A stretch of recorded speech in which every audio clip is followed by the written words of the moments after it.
नमस्कार क्रिकेटप्रेमींनो, मित्रमैत्रिणींनो, कसे आहात तुम्ही सगळे? अहमदाबादहून चेन्नईचा प्रवास करून मी अत्यंत महत्त्वाचा सामना कव्हर करायला आलेलो आहे. सुपर 8चा भारतीय संघाचा दुसरा सामना आणि तो म्हणजे झिम्बाब्वे विरुद्ध. भारत विरुद्ध झिम्बाब्वे. बहुतांशी वेळेला अगदी तुम्ही उत्साहाने काही उठून बसत नाही की अरे बापरे, भारत विरुद्ध झिम्बाब्वे. गोष्टी कशा बदलतात मी तुम्हाला सांगतो की ज्या गोष्टीचं आपल्याला वर्णन करायला त्रास होत असतो त्या गोष्टीच तुम्हाला करायला लागतात, आणि ते म्हणजे एका पराभवानंतर भारत विरुद्ध दक्षिण आफ्रिका सणकून पराभव भारतीय संघाचा झालेला आहे. त्या पराभवानंतर समीकरणं इतकी बदललेली आहेत आणि भारत विरुद्ध दक्षिण आफ्रिकापेक्षाही आता भारत विरुद्ध झिम्बाब्वे सामन्याला आणि नंतर होणाऱ्या वेस्ट इंडिज सामन्यालाचं महत्त्व एकदम वाढलेलं आहे.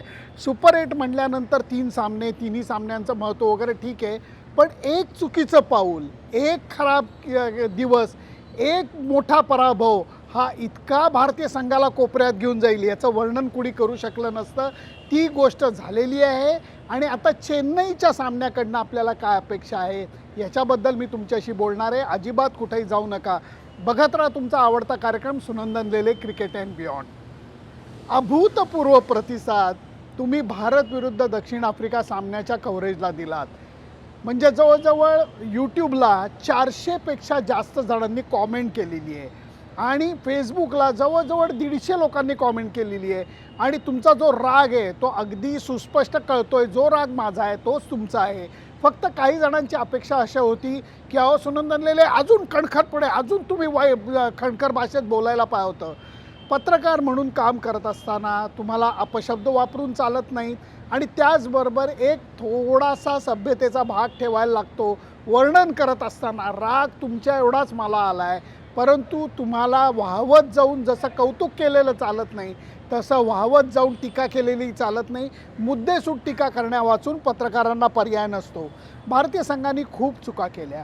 गेल्या सामन्यामध्ये गोलंदाजीत चुका झाल्या, गेल्या सामन्यामध्ये फलंदाजीत चुका झाल्या आणि याच्यात सर्वात कुठली गोष्ट खल्ली जर का असेल ना तर समोरच्या टीमला जणू काही एक फॉर्म्युला मिळालेला आहे. तो फॉर्म्युला असा आहे की वेगवान गोलंदाजांनी आणि स्पिनर्सनी मिळून जर का चेंडूचा वेग संथ केला तर भारतीय फलंदाज अडचणीत सापडतात. आता ही गोष्ट तुम्ही म्हणाल माहीत नव्हती का, तुम्ही सराव का केला नाही?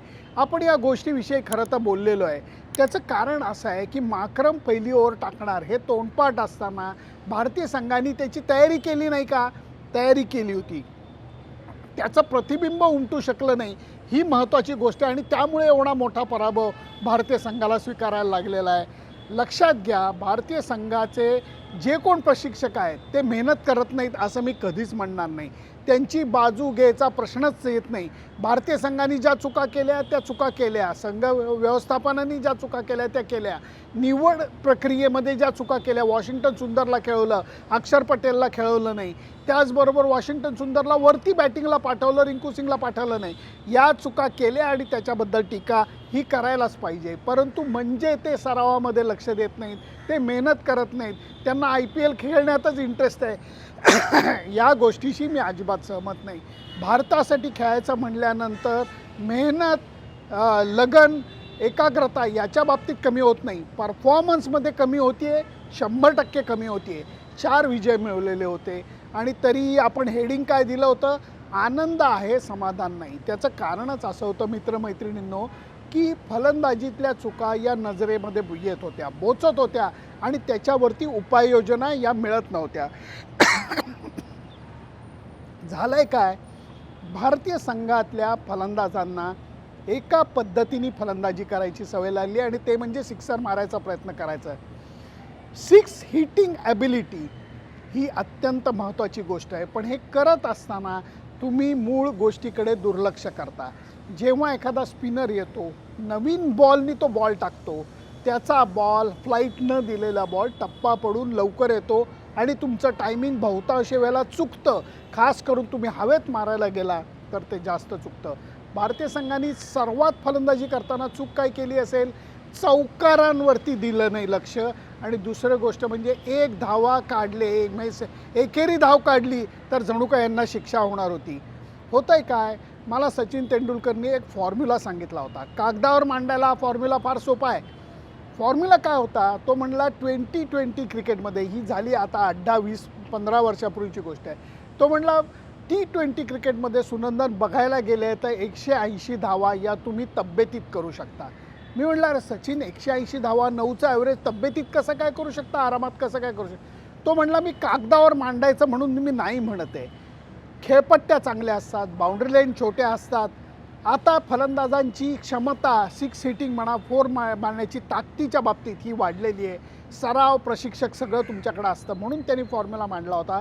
20 ओव्हर आहेत, तुम्ही प्रत्येक ओव्हरमध्ये एक बाउंड्री माराल, जास्त नाही, एक बाउंड्री. तुमच्या 20 चोक 80 धावा तिथं जमा झाल्या. उरले त्याच्यात गेले 20 चेंडू, उरले तुमच्याकडे किती उरले चेंडू तुमच्याकडे ते लक्षात घ्या. त्या चेंडूमध्ये उरलेल्या चेंडूमध्ये जर का तुम्ही एकेरी धावांवरती लक्ष दिलं, प्रत्येक बॉलला सिंगल जरी काढली तरी तुमच्या 180 धावा होतात. म्हणायला हे सोपं आहे, करायला खूप अवघड आहे, कारण कधी कधी एखादा बॉलर टिचून बॉलिंग टाकतो. पण गेल्या सामन्यामध्ये एक गोष्ट माझ्या नजरेतनं चुकली नाही. फिल्डर्स जे आहेत ते 30 यार्ड सर्कलच्या एकदम टोकावरती उभं राहत होते.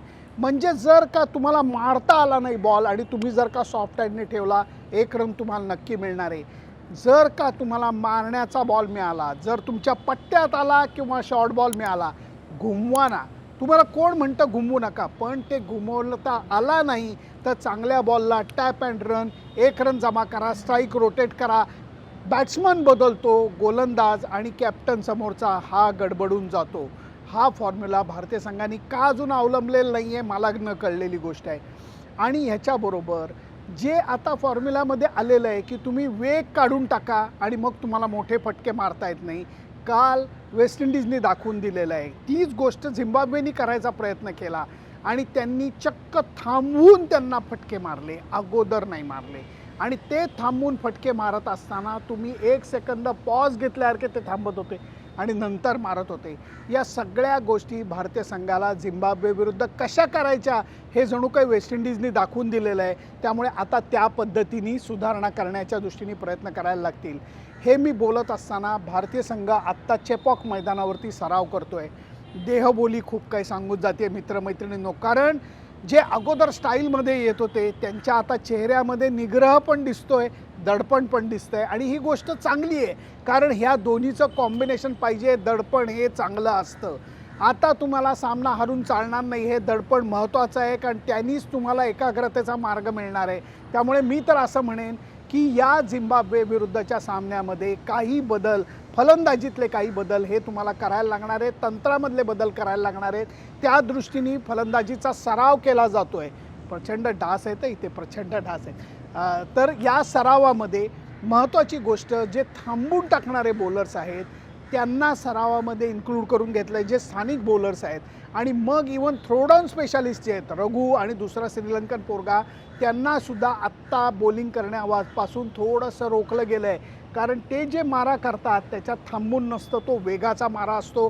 त्याचा उपयोग आत्ताच्या क्रिकेटला होणार नाही आहे, ही गोष्ट लक्षात आलेली आहे. त्यामुळे सरावात बदल झाला आहे. त्याचबरोबर अजून एक सराव केला जातो आहे आणि तो म्हणजे लाईट्समध्ये. त्या लाईटकडे दुर्लक्ष करून किंवा लाईटला ॲडजस्ट करून तुम्ही हाय कॅच कसा पकडणार. एक लक्षात घ्या मित्रांनो मैत्रिणींनो, सगळे कॅचेस हे महान कॅचेस असतात. त्याचं कारण कॅच सुटल्यानंतर त्या कॅचचं महत्त्व कळतं. याच्यामध्ये मी सगळे कॅचेस महान कॅचेस एवढ्याकरता म्हणतो की कुठलाच कॅच क्रिकेटमध्ये सोपा नसतो, कारण असंख्य फॅक्टर त्याच्यामध्ये असतात. आणि ह्या T20 सामन्यामध्ये, रात्रीच्या सामन्यामध्ये जे लाईट्स लावलेले आहेत त्याच्यामधनं जेव्हा बॉल येतो तेव्हा तो त्रासदायक असतो. अहमदाबादच्या स्टेडियमवरती तर हाय मासचे म्हणजे पोलवरचे लाईट्स नाही आहेत, त्यांनी छताला लाईट्स लावलेत, त्याचा अजून वेगळा त्रास होतो आहे. हा त्रास फक्त भारतीय संघाला नाही होतो आहे, सगळ्यांना होतो आहे. आणि त्याच्यात दक्षिण आफ्रिकेने अफलातून कॅचेस पकडून दाखवले आहेत. त्यामुळे कारणं देऊन चालणार नाही आहेत. मी भारतीय संघाची पाठराखण या बाबतीत करणार नाही, कारण कॅचेस विन मॅचेस ह्याला महत्त्व आहे. आणि आता तर जे 2 सामने आहेत, मी पुढची गोष्टच करणार नाही. आता जे 2 सामने आहेत त्याच्यामध्ये हाफ चान्सेस कन्वर्ट करण्यावाचून पर्याय नाही. कारण आता जे फलंदाज आहेत ते तुम्हाला एक संधी देतील. ती संधी तुम्ही सोडली तर हेटमायरनी काय दशा करून ठेवली या झिम्बाब्वेची हे आपण सगळ्यांनी पाहिलं. म्हणून भारतीय संघाची देहबोली बदलली आहे. माज जो होता, तुम्हाला जो डोळ्याला माज वाटत होता, तो माज कमी झालेला आहे, एकाग्रता वाढलेली आहे आणि त्याचबरोबर सरावाची पद्धत थोडीशी बदललेली आहे. त्यामुळे आजच्या ह्याच्यात मी एवढाच मुद्दा तुमच्यापुढे मांडला, सिंगल्स आणि बाउंड्रीवरती लक्ष द्यायला पाहिजे, कारण त्यासुद्धा धावा आहेत. आणि जर का नंबर ऑफ डॉट बॉल्स, निर्धाव चेंडू जर का कमी झाले तर आपोआप त्याचं रिफ्लेक्शन आहे, त्याचं प्रतिबिंब आहे, ते धावसंख्येवरती दिसणार आहे. ही गोष्ट भारतीय संघातल्या फलंदाजांना कळलीच पाहिजे.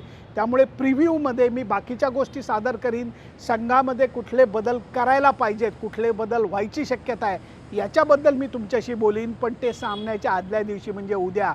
आज जास्त तुम्हाला सांगत नाही, एकच सांगतो, चेपॉकची खेळपट्टी व्यवस्थित तयार केली जाते. हे या स्पर्धेतलं सर्वात चांगलं बॅटिंग विकेट आहे.